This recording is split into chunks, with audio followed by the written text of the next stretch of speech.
Yes, yes, yes, it is finally there. Finally, finally, finally. Arsenal beating Leicester City. My prediction was never close to Arsenal winning this game.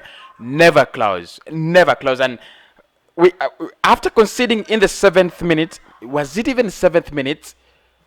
I was frustrated. I was frustrated. I thought we were going to lose it. But imagine we have come back 2 games in a row to win them. Welcome back to Kosi's Arsenal podcast. My name is Kosi. This is your match reaction. Arsenal beating Leicester City at the King Power Stadium. 3 goals to 1. Alexander Lacazette, Nicola Pepe, and David Louis. What a header. I'm going to give him a lot of credit. A lot of credit for that. I'm going to give a lot of credit to Pepe today. A lot of credit to Willian. A lot of credit to so many players. I think Chiantini was absolutely brilliant as well. I think Martin Odegaard was superb. Who was your man of the match? I think that's the question we've got to start with in this match reaction. Who was your man of the match? Because for me, it's gonna be very hard to determine. I want to give it to Pepe because I think Pepe was brilliant. I think he's been doing very, very well throughout the game. But I think Willian has been very brilliant as well, recording almost 2 assists in the same game. He last did that against Fulham. So I'm really happy, but I'm confused. Who is our man of the match, and who is your man of the match? It must be an Arsenal player. Trust me, it's gonna be an Arsenal player. There's a few things to talk about. We start with Willian. Look, he is a player that we have always criticized the whole season, and I don't think this takes away the criticism. But try to give credit to a player when he deserves it. Try to give credit to a player when he does deserve it. I think he deserves it today. He's been very, very good, terrific. He makes you forget that he's been so poor for 10 consecutive games. He's been involved in 2 goals that we have scored, and I think if any Arsenal fan has been watching this game, in your mind, this is the kind of Willian that you want to see. This is the kind of player that you thought Arsenal had signed almost 5 months ago, 6 months ago, when the transfer summer was still on, and then things never got on for him. He never clicked, and you can call it whatever you want.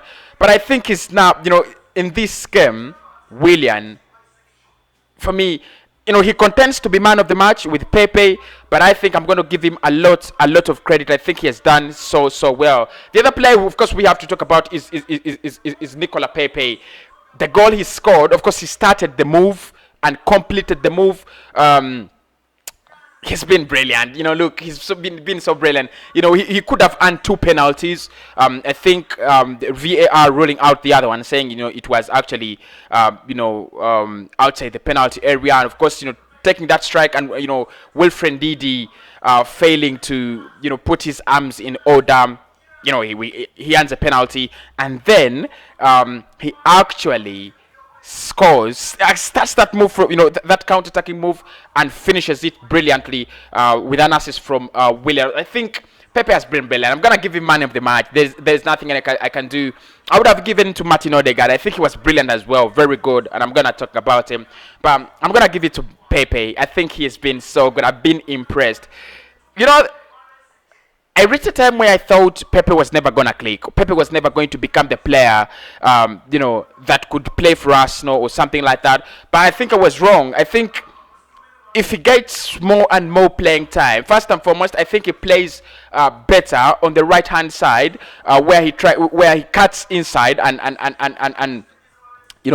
is able to take shots away, rather than playing him ordinarily on the left-hand side. So I think, I think. Mikel Arteta should do that. Should think about that, and he really loves to play that free role. I don't know why, but he really plays for me, so well in that free role, running in behind the, the spaces and doing whatever kind of things he wants to do. And I think, it's what is very impressive of him. He's going to have that ball and try to do something different, trying to create something different. He's one of those players that shoot at goal, even if it's outside the box, even if it's not, inside the penalty area, he's gonna try to take the shot. And I think that's one of the things I really do like about him. So I think Pepe was brilliant. I think Martin Odegaard was brilliant. Day in, day out, we are seeing what he offers Arsenal, how he controls the game, how he tries to create chances. That the way he split the Leicester City defense on the on the third goal, that is a true Martin Odegaard pass. That is what you need from a player like Martin Odegaard, and he tried to do that on a couple of occasions, but of course players like Cedric didn't click, and I don't want to go on Cedric. I think he had a very good game. By the way, I think it was brilliant. But playing Leicester City is not, especially at the King Power Stadium, it's not one of the easiest things you're gonna have in a season, especially this season where they've been absolutely spot on. They've been so good. They've been on fire, and then you go out there and beat them 3-1. That is convincing. That is a handicap. That is hands down. I'm really impressed. And just to be very, honest, I wasn't happy with the lineup.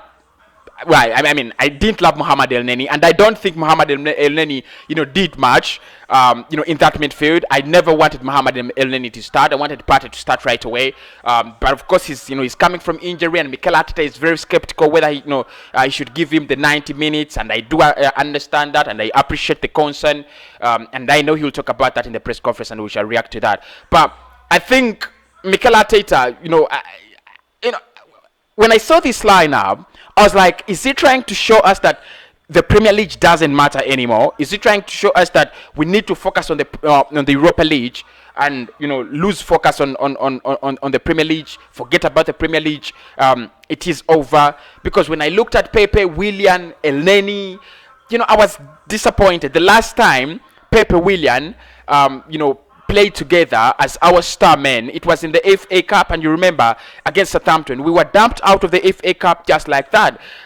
So I was a little bit afraid, just to be sure. I was very, very afraid with that lineup. And of course, against the quality of Leicester City, Harvey Barnes, who I pray gets better because I really love him as a player on a personal level.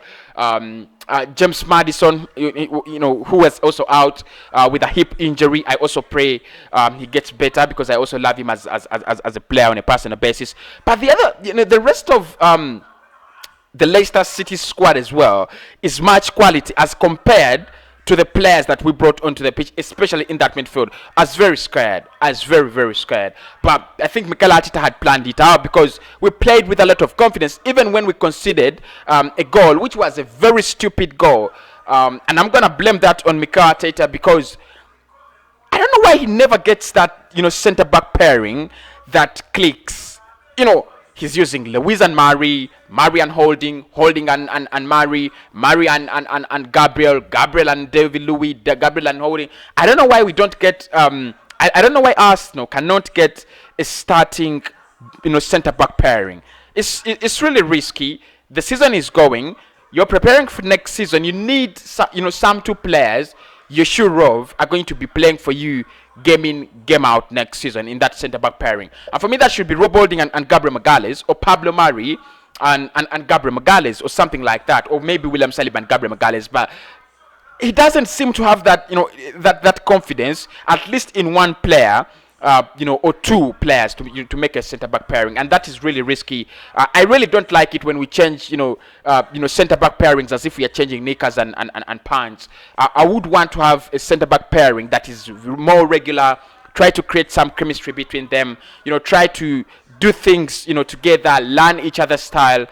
Play. I think you saw when David Louis was trying to mark Vardy. And Pablo Mari was also marking Vardy. And Cedric was marking Vardy. Actually, Yuri Tillemans runs 40 yards until he scores, while Arsenal players are running far away from him, trying to get Jamie Vardy. 3 players trying to get Jamie Vardy. And Tillemans has all the time to travel, all the time to think where he's going to put that ball, all the time to calm down and place that ball in the back of the net. Very ridiculous. That was so ridiculous, and I was absolutely fuming about that. And it reminds me, we need to start games in a better way. We need to start games in a better way. What do I mean by this? Look at Aston Villa. They score. We conceded in the second minute. Leicester City, you're conceding in the 7th minute. Now, look, you can't. When you concede in the first 10 minutes, in 2 or 3 games, that is maybe okay in a season. But you just can't keep on like this. Against Manchester City, Raheem Sterling in the 2nd minute, actually below the 2nd minute, we had, we were a goal down. So we need to start right away. We need to start games right away. At times, you're not going to get that second chance to click up. Like against Manchester City, we never got a second chance. It was so different. They scored and the game was over. So I think that is that is a point I wanted us to talk about. Emily Smith-Rowe is injured. Has been injured in this game. I don't know how bad that is, but of course he went. He was forced to go off and Martin Odegaard was introduced into the game. Something that I really didn't like. I was very scared, very scared of it and very uncomfortable about it. But I don't think it's a big deal. If he gets injured, then you're gonna use that means Odegaard is going to get more playing time. But I think even when he was playing, he wasn't bad. I think he was doing perfectly well until he got injured. So those are some of the points I've seen in this game.